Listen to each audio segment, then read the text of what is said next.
Recording in progress. There we go. All right. Turn the camera around that way. So.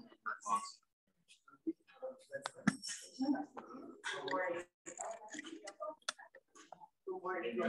How are you? I've been along. Did you get it? Yes. Good. Good.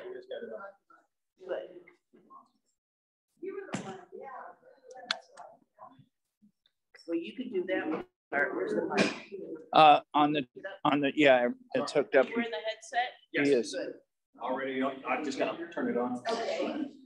Did a mic check, everything's like good. Everybody seeing us on Zoom? Everybody's got your name tag? Good angle. Yes. Got the name tag. Hi. Yes. Everybody on Zoom? Are you on? Thank you for joining us this morning. Looking forward to a great presentation. Thank you, everybody that's coming. Good morning. This morning. Thank you, Anton, for being here so sharp. I'm Kathy. This is the Entrepreneur for Christ class. Usually we get started around 8:15. This is good though. I'm glad people are participating via Zoom. Let's close in prayer. Start in prayer, rather. Open in prayer. How's that? I'm thinking about Carlos right now. We're going to lift him up in prayer as they're traveling, Lord. I just thank you for your tender mercies, Lord. I thank you for each one that can attend here, Lord, and participate as we learn and grow.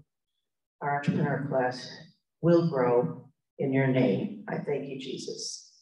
Amen. Amen.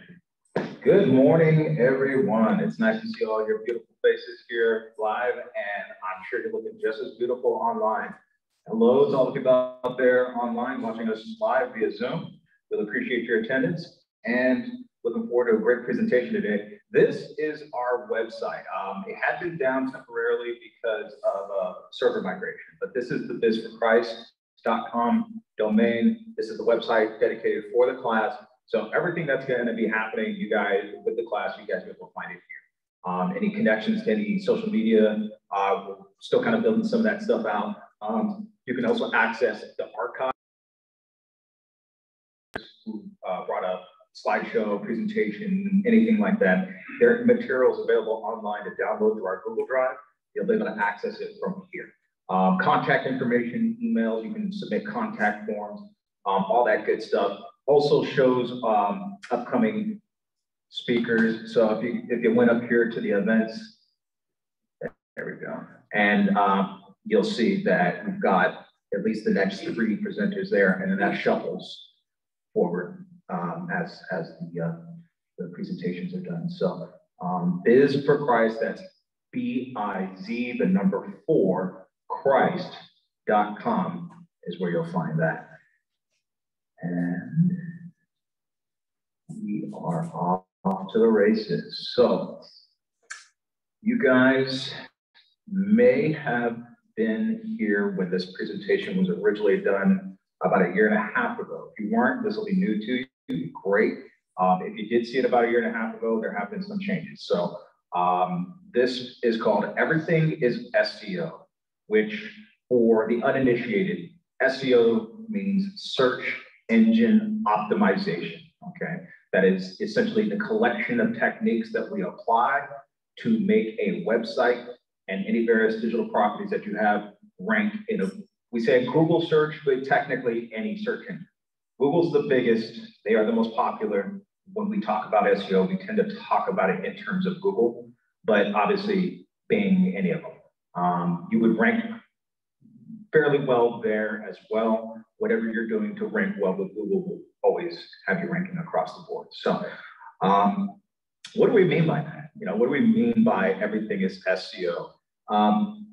First of all, you know, just to kind of get a visual to it, in addition to some of the words, you know, SEO incorporates a lot of things. It doesn't, you know, it's obviously your website, you know, to start. You know, backlinks.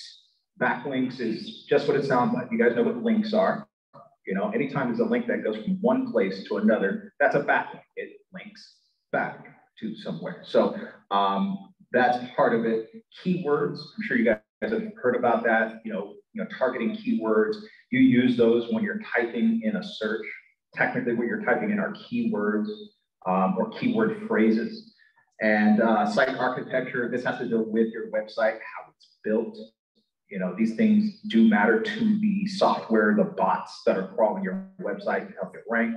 Also helps from a UX perspective, which is user experience. You guys want to make sure that you are not just building it for the bots, but you want to build it for the people, right? It needs to make sense to people that are engaging your digital properties. Content is a big, okay? Content is huge. I mean, this is probably the cornerstone next to all the technical stuff when it comes to SEO. You know, blogs, all this multimedia stuff that you can be doing and should, to a degree, is going to help with your SEO. Traffic is what you're trying to essentially get, but not just any traffic. I mean, if you've got 9 million visitors to your website, but you didn't get one conversion out of that, what's the point? You know, when we talk about traffic, we talk about it in terms of overall traffic, but more specifically, the right kind of traffic, you know, the kind that converts. I'd rather have, you know, 1,000 people go to my website and I convert 100% of them than 9 million and I don't convert one. You know, you're going to look at those numbers and say, wow, 9 million versus 1,000. But if I'm getting 1,000 of the conversions, that means something to me as a business and a business owner. And it should to you. Data analysis is huge when it comes to SEO because you got to look at the data to see what's happening and where you need to pivot and make some improvements over time. Okay, that's not stuff that's going to be intuitive. You really do have to look at your analytics. It's the only way you're going to know what's going on. So that's kind of SEO in general, but let's dive into it a little bit more here, kind of discuss the components, the 3 branches of the SEO tree, the 3 pillars, as I like to call it. They're technical, it's on-site, and it's off-site, okay? When we talk about technical SEO, we're talking about all the stuff that matters to the software, right? So technical SEO refers to the process of optimizing a website for the crawling and indexing phase. It's designed to help search engines access, crawl, interpret, and index a website without any problems. Now, this is stuff that usually programmers deal with, but there's a lot of software, a lot of third-party tools that would help anybody get a lot of this stuff done. But even in that, there are still some art, some technique, right? One of the things that I could easily point to is a sitemap, right? A sitemap is nothing more than a table of contents for your website. When the bots crawl your website, they go to that table of contents like you would do with a book to see what's going on, where these pages are, and then it will start indexing those pages individually. If you build a website, your sitemap isn't automatically there. You have to generate. Okay, there's third-party tools that will help you do this, so you don't have to like do this raw on your own. But once that is done, that sitemap still needs to be submitted to the search engines. Okay, so that process is not complicated, but those steps need to be taken. Otherwise, it's like it doesn't exist. Okay, so from a technical perspective, you can see that that one thing right there has a lot of value, still needs to be done. Okay, you can have the most beautiful website in the world. You don't have the sitemap generated, don't have it submitted to the search engines, you're not helping yourself. Okay, you're hurting yourself a lot. On-site SEO. When we're talking about on-site SEO, we are talking about everything you're doing actually on the site. Okay, now this involves making sure your websites, pages, the metadata, the content, and overall structure are optimized for your target keywords. Okay, they have to make sense for what you're trying to rank for. Okay, you can't just have some random bit of information just sparse throughout the page and expect that to matter to the search engines. You know, that whole page needs to be designed in a way that it shows the search engines, when say that, I'm using Google, what that page is really meant to be about. And that's why when we talk about SEO, and we talk about on-site, and we talk about all these local pages, people are like, what do you mean local pages? Why do you got to do all that? Well, you're a local business. You want to rank for all the localities that you're trying to do business in. You actually should have a separate page for each one of those localities. Why? Because you can't have one service page and say, hey, you know, I'm a plumber and I service North County, South County, El Cajon, La Mesa, San Diego. Like that doesn't work. It's just all muddled up. What you should have is a separate page. Say, I'm a plumber and I service El Cajon. I'm a plumber and I service La Mesa. I'm a plumber and I service San Diego. Okay, that's going to help the search engine bots, and that's going to help people. There are things that you can do within those pages that are going to help kind of bring some relevance to that being a region that you're trying to rank for, but it does add depth to your website as well, okay? Offsite, when we're talking about offsite SEO, this incorporates sites that link back to yours. We just mentioned the backlinks, and that's what's really gonna help give you authority on a particular subject. You know, one of the main ways that Google tries to identify what you should rank for, why, is how many backlinks are pointing back to your site. Yes, ma'am? Good question. So backlinks can be done a number of ways. One of the easiest ways that you can create backlinks is by building out directory listings, you know, citation listings. Essentially, if you had a mention on a website of any kind, as long as there is a link from that mention back to you, that's a backlink. Now, those can be done for free. Sometimes they're kind of a pay-to-play model. Google tells you, and I, as a professional, will tell you, you don't want to do that. You don't want to pay to play. You really should be more in an outreach perspective, which means there's a whole effort of communication with the webmaster, with the website owner, saying, hey, here's something, or content, if you're providing them content, there's some reason why you should link back to them, okay? Directories are easy. You can get a Yelp listing really easy. They're free. Claim your Yelp listing, build it out. You get to put your website link in there. That's now a backlink pointing back over to you.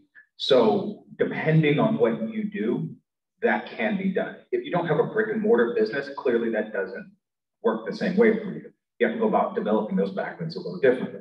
But all backlinks are not weighted equally, okay? Like a business directory, citation listing, those things have little weight. They matter, but they don't have the same kind of gravitas as if you went to CNN and had some story about you and they backlinked over to you. That's why if you ever notice this, don't know how many of you guys do, but when you're looking at a major news outlet story, you know, they'll mention a business, they'll mention certain things, perfect opportunity for a backlink. It's not there. Why? Because they know the value of their site authority and what that backlink does for you. So they'll just give that away for anything. They do have sponsored positions, which you'll find usually lower on the page. And those are things that people have paid for. But there's a whole process that you have to go through to kind of be vetted to make sure your content is legit, it meets their publication standards, and then that will link back to you. But that is noticeable. Google's software reads all that. So they can tell the difference between a sponsored position and something that's organic. Not saying don't do it, but it also costs a decent chunk of change. You know, you're not going to just pay pennies on the dollar to get a sponsored position on CNN or, you know, MSN.com or something like that. So, you know, bloggers, for example, you know, somebody that has a very popular blog on a particular subject, and there's some synergy there. You know, somebody's got a fitness blog, you know, and you happen to have a gym. You know, there's a way that you can connect with them on a particular vlog, showcasing of a product, something, you know, maybe you're the new owner of a new Title Gym, you know, you're a new Title Gym franchisee. Okay, great. There's an opportunity to link up with fitness and health and nutrition bloggers. You research who's available in your area that's even doing those kinds of things. You do the outreach and you say, hey, look, let's get a story. I've got a blog for you. You know, you have some new product, or hey, we've got some new product in our gym. You know, title product. You know, let's find a way to work together. And when you do, they will. Well, you're going to ask them to put that backlink in there, and that is an organic backlink. Now, obviously, there were some things that you did to get to that point. It's a lot of work. It's not just overnight kind of thing, but that's going to be a pretty legitimate backlink. It's not always about the amount of backlinks. You can have less backlinks and they have greater authority and you'll outrank your competitor, okay? The quality of the backlink matters, like the source matters. So we call those good and bad neighborhoods in SEO. You want to build backlinks from good neighborhoods. And a bad neighborhood, an example, because in the early days of SEO, people knew this, right? Like they knew that the guy with the most backlinks wins. Well, how do you get those backlinks? Well, you have to go through all this effort. People didn't want to do that. The shortcut was just like, hey, we're going to go just like get backlinks. That's why people will try to insert backlinks into blog comments. You see that all the time. You can put links in there. That's fine. But those are weighted differently, you know, because you can pretty much go to any blog, register usually with that site, go ahead and slip in a blog link of some kind. And they're really spammy a lot of times. You'll see people, if you guys manage websites, you have a website, you'll see this. You see people literally just completely spammed out blog comments. It's like, this has nothing to do with that. Clearly, they're just trying to insert a backlink. Now, you shouldn't do that. It is a legitimate way to build backlinks, but it has to be relevant. You know, you can't just build a Viagra backlink from a website that has nothing to do with that back to a, you know, like that doesn't work. But people do this all the time. Your goal is to try to, like I said, build these relationships that are legitimate, that have relevance, and that you can get it, that have good domain authority. They are coming from good neighborhoods. Like I said, in the early days of SEO, people would literally just buy links to go, like seriously, from a porn website that went back to their website just because they could. And they were totally okay with taking people's money to do this. They were like, sure, you want to live backlink? We don't care. Pay us whatever, and we'll put the backlink up. But that's something that you can see in a links profile. So you'd be able to kind of identify not just how many links, but where those links are coming from. But domain authority, the source, all that matters. Did that answer your question about that? Yes. Okay, all right. All right, so when it comes to SEO, I want to kind of bring it down from the really higher echelon of technical and industry talk and kind of just bring it right home to you guys. The who, what, when, where, and how. And when it comes to any business, it should kind of fit, right? So what you do and where you do it affects your SEO. What are we talking about when we say that? Well, what do you do? Do you sell products? Do you provide services? Are you just providing information? Do you provide entertainment? You know, do you create content? You know, what do you do? Now, based on that, your SEO is going to take different forms, right? Now, because your competition pool will affect all your marketing efforts, ultimately your SEO, different SEO techniques are applied when you do different things, okay? A product website that's trying to rank or trying to rank for what they sell, there's going to be a different approach you take with that than if you provide services. If you do not have a restriction based on your region, you know, basically you're like, hey, we do business everywhere, we sell products all around the world, there's a different approach to that. If you are, you know, like, hey, we provide a local service, like you're a plumber or an electrician or something like that, great. Well, there's a way to do your SEO for that service within the region that you're in, because clearly if you're in San Diego and you're a plumber, you are not trying to rank for being a plumber in New York City. That doesn't make any sense. And nor would you. And Google tries to understand these things because they need to deliver search results that are relevant to the user. It's not really about you as the guy who wants to rank. It's about the guy who's looking for something, right? They're trying to deliver the right answer and the right response to somebody's search query. So they need to filter through all that and say, God, there's a lot of plumbers out there. There's a lot of, like, how do I deliver the right search result? Well, based on where that person's looking. Oh, you're in San Diego. You clearly want a plumber in San Diego. You don't want a plumber in New York. So there's a way for Google to identify that and deliver those search results appropriately. But you have to build out all your digital properties to make that work. And when it comes to where you, now, obviously I was just talking a little bit about regions, but this goes into more like online versus brick and mortar. You know, do you just do e-commerce? Do you just have a website? Or do you actually have a physical storefront somewhere? Those things matter.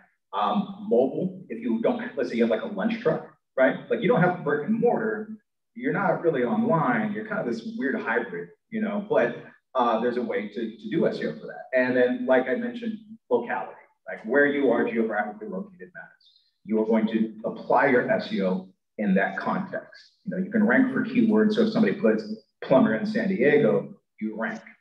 Or if they are just in San Diego and they are looking for a plumber near me, great. You're going to be a relevant search result based on all the SEO techniques that you apply. And I kind of made this note, you know, just like in real estate, you know, location does matter. Where business is located and where does business will greatly affect your SEO. Now, who you are affects your SEO. What do we mean by that? Your company name and your brand name. Now, that's going to have weight with everything that you do.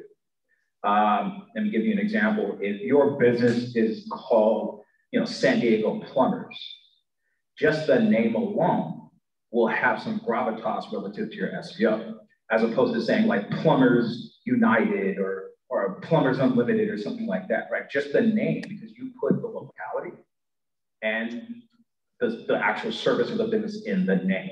Now, that's also something that usually carries through to all your digital properties and your domain and that kind of thing. So who you are will help a lot. And I'll give you an example, because you guys don't have, you people think, oh, I got to change my business name. No, you can DBA, right? Anybody who's in here who's a business owner knows you could always DBA. Perfect example, I used to work for an SEO company called, like the actual parent company name was called Atlas Business Services, an LLC.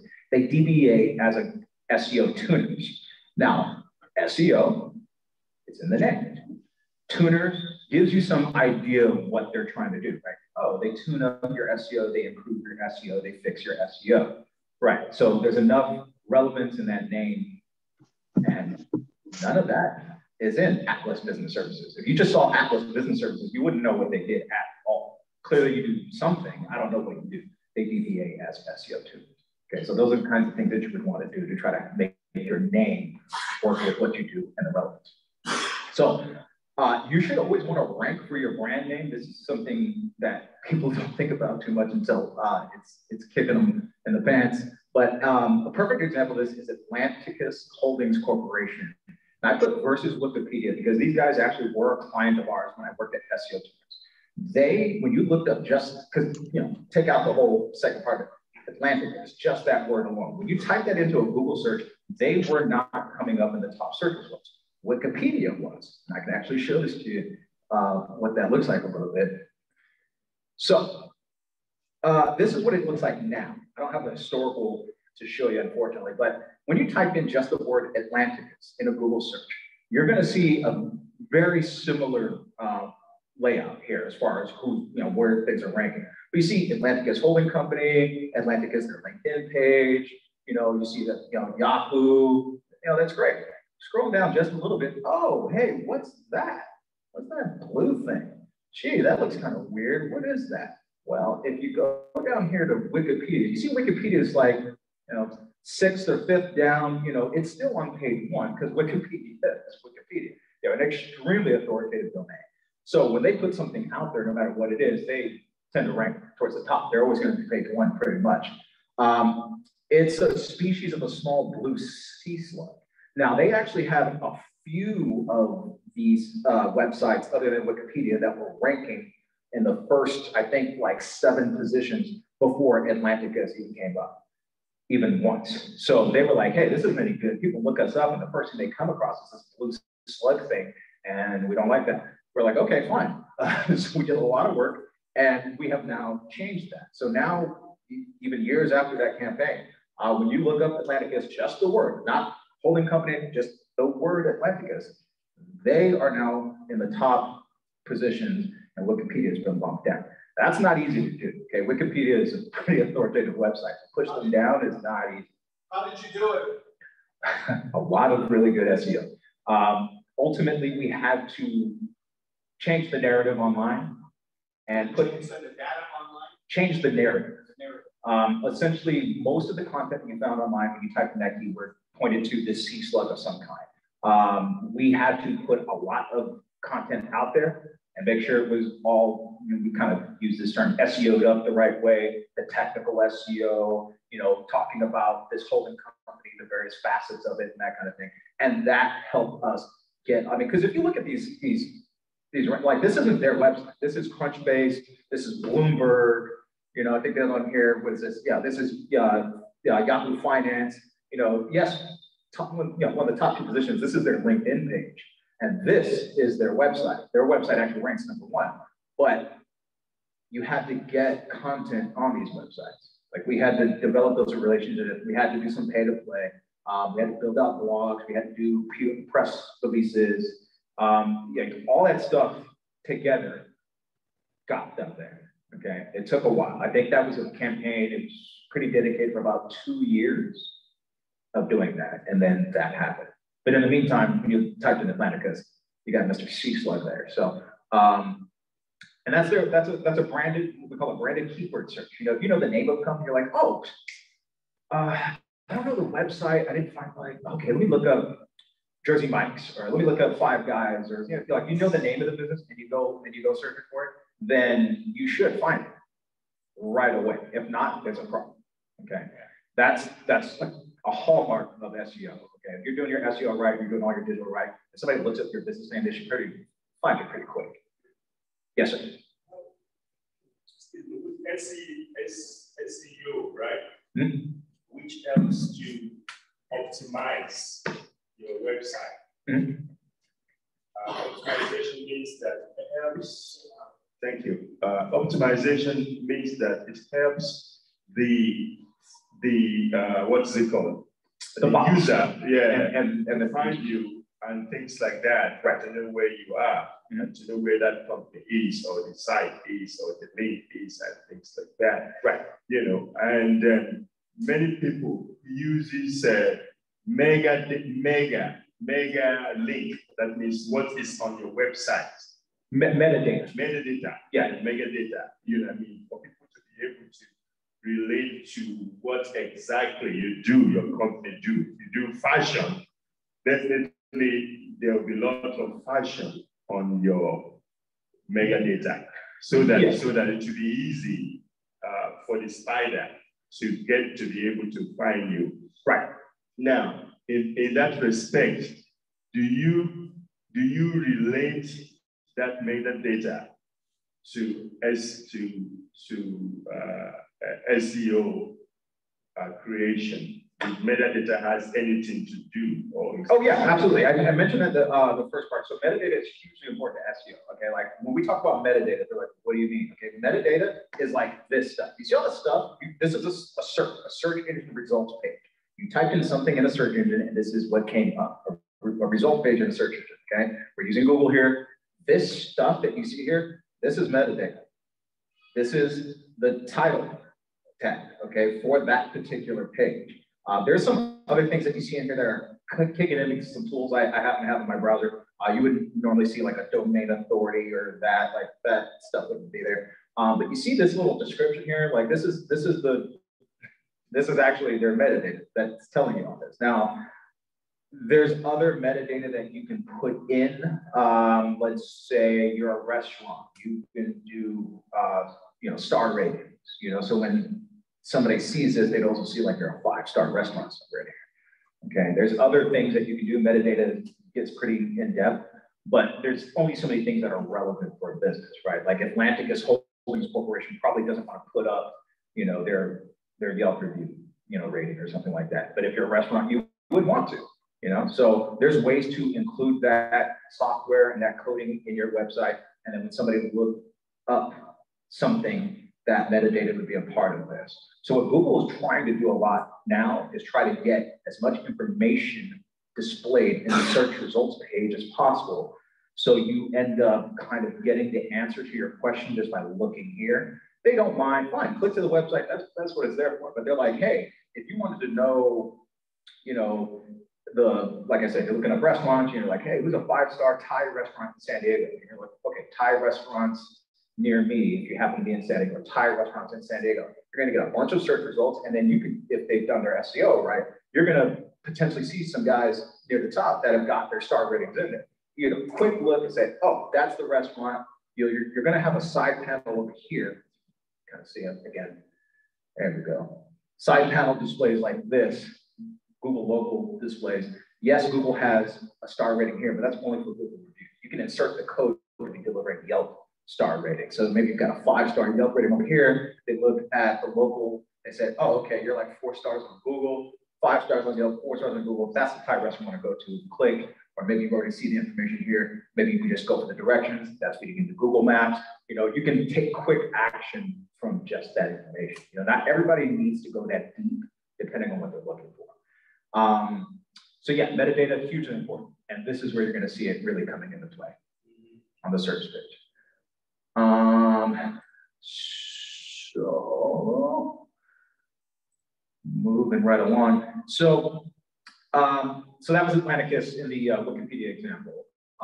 The other part of who you are and how that really affects things that I wanted to mention was your logo. So it should be something that's aesthetically pleasing, easily recognizable, and makes sense for your business model. This does kind of tip over into the branding side of things a little bit, but it is relevant. Here's an example.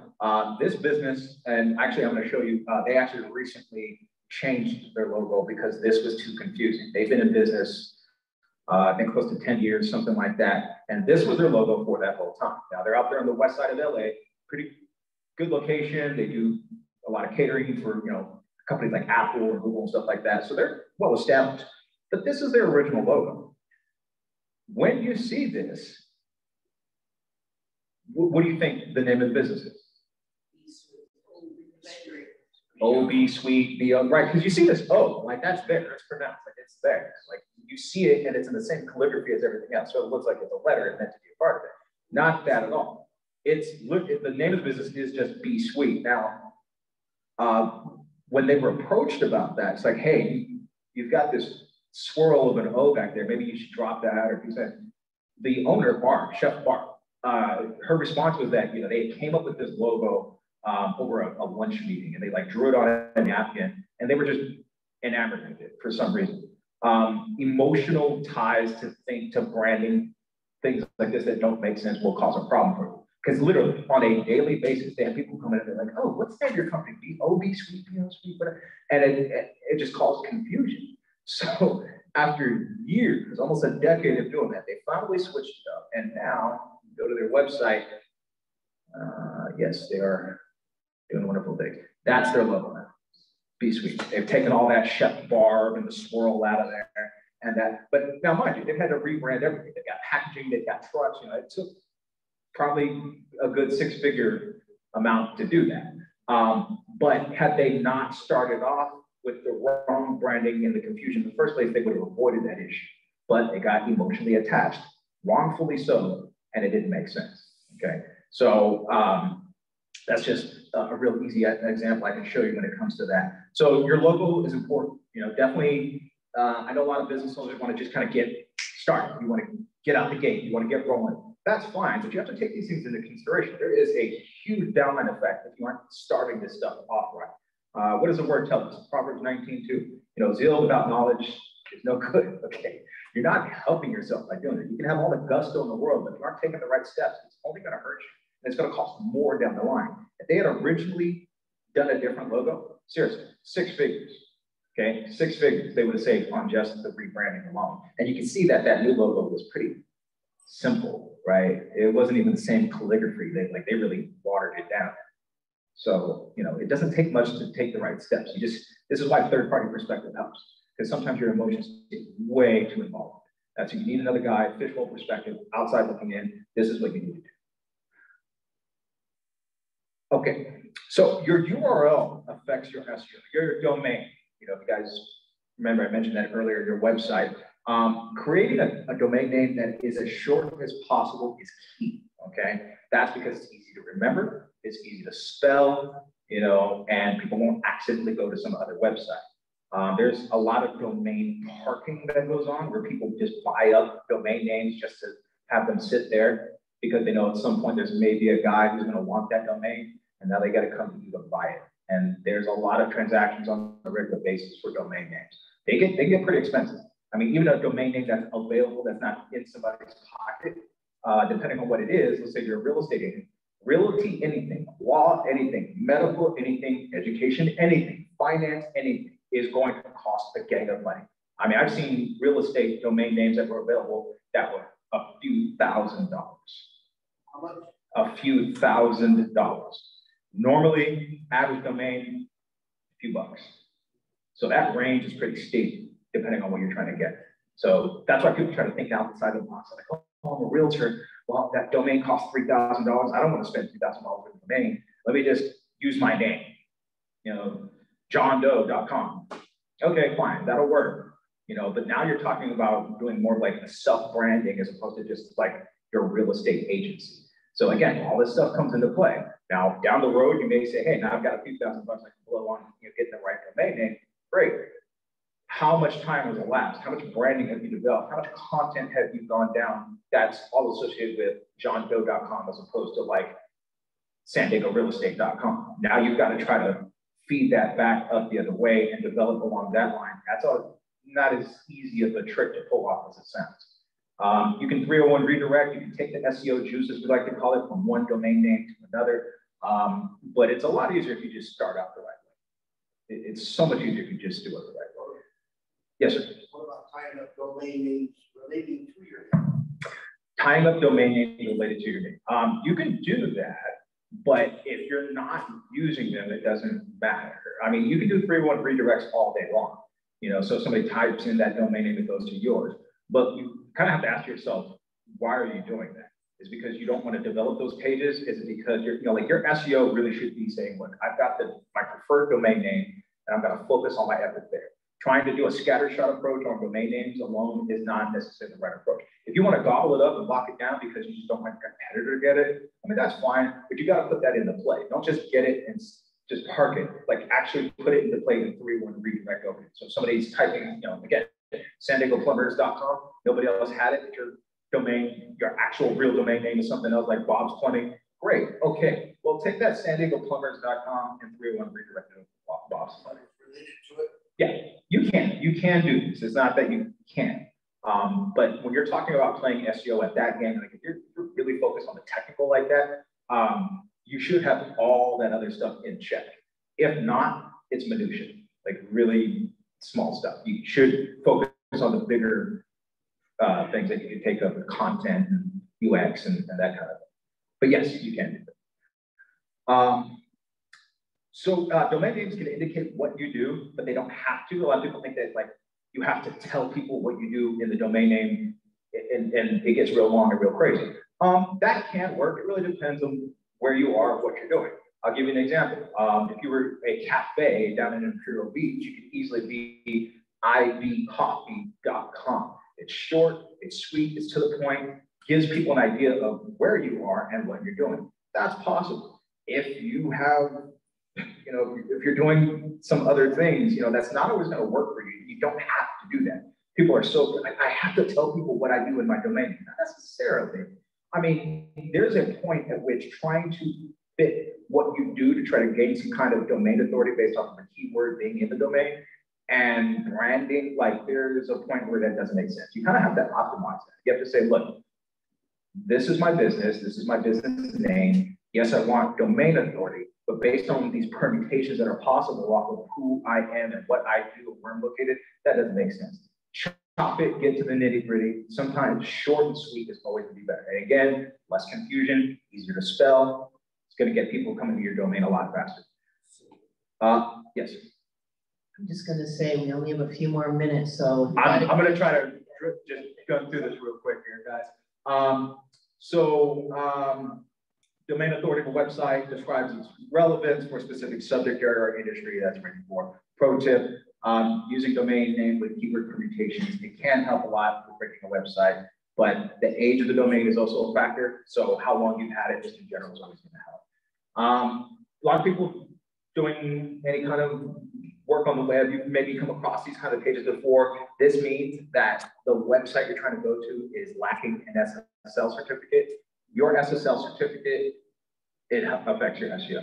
Okay, you gotta have that. You know, I've seen plenty of websites that are up and running, blogs, a number of things where they let the SSL drop for some reason. That's bad. You don't want to do that. You always want to have the SSL. It's going to create that little block that you're used to seeing up near the address bar.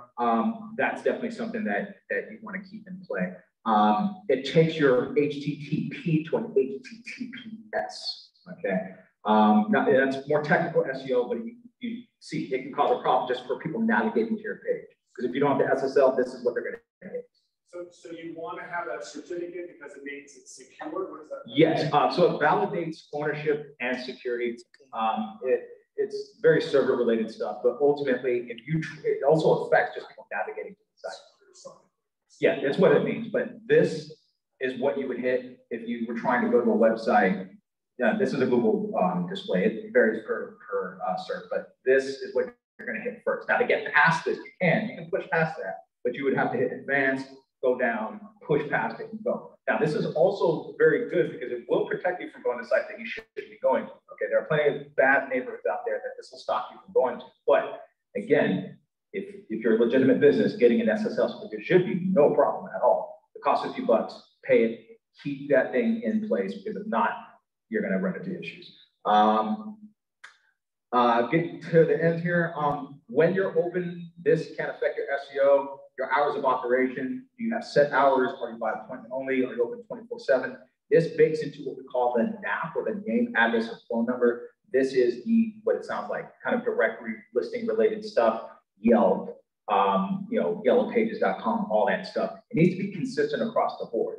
On your website and everywhere else where that information is published, that information should be in sync. You shouldn't be going to Yelp and say, okay, you're open from 8 to 5. I go to your website that says, oh, you're actually open from 10 to 6. There's inconsistency there. Google doesn't like that. They want all that information to be the same. That's pretty much it. So we can kind of fit within our time frame for the class. If you guys do want to get a copy of this presentation, there were a couple live links in there. You want to click on them and go and explore. Great. It is available for download to our Google Drive. Go to bizforchrist.com. And if you guys wanted to talk to me a little bit more about this stuff outside of the class, you can always go to my website, digital-admin.com. There's a nice way to book an hour-long call with me. No problem. Any time slots are available. You can book. Yes, sir. Finally, in your own opinion, do you suggest that you pay someone to do your SEO, to do your site engine optimization, or you can do it for yourself over time? So wait, I can answer that. Easy answer, right? Like, yeah.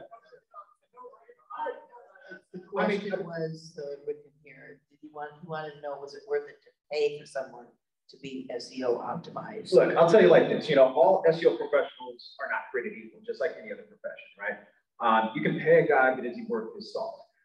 Usually the less you pay, the more it's going to be obvious that you're not getting the right service. That happens a lot in SEO. People get punch drunk with this, like, oh, I went to an SEO company, I paid them all this money, nothing happened. Right, because they're not doing the work on a substantive level. You can kind of monkey around and get some basic things in there. Like I said, with the NAP, that's really easy to publish that information across the board. But once you get past that really simple wash, rinse, repeat stuff, you gotta have something there. It takes strategy. It takes very skillful techniques to say, hey, a title tag isn't just a title tag. You need to do that right. There are certain guidelines to developing a proper title tag, like length, character length. You want to be thinking about what you're trying to rank for and where you're trying to rank. So these are all things that come into play. And even a guy who knows what a title tag is and how to change it on your website may not be applying the additional knowledge to make the right title tag for you. Now, could I show you where to go to change a title tag on your website? Sure. Are you going to change it appropriately? Probably not, because you don't know about character length. You don't know about so should you pay a guy? Yes, because there are advantages to having somebody who knows what they're doing actually taking care of that stuff for you. But it also needs to be the right guy. Am I the right guy? 100%. 100%. Always. Thank you, Anton. With that, we're going to have to close because it's 9 o'clock. Absolutely. All right. Heavenly Father, I just thank you for this time we can be together, Lord. And just thank you for the information that Anton has shared with us, Lord. I just pray that each one of us just can absorb it and use your wisdom, not our wisdom, to walk further with you, Lord. And I thank you. And next week, Lord, I just pray for travel mercies for anyone traveling. It's a busy time of year. Lord, I pray for our Skyline Church family and that everyone will be safe and healthy. In Jesus' name we pray. Amen. Amen. And thank you on Zoom.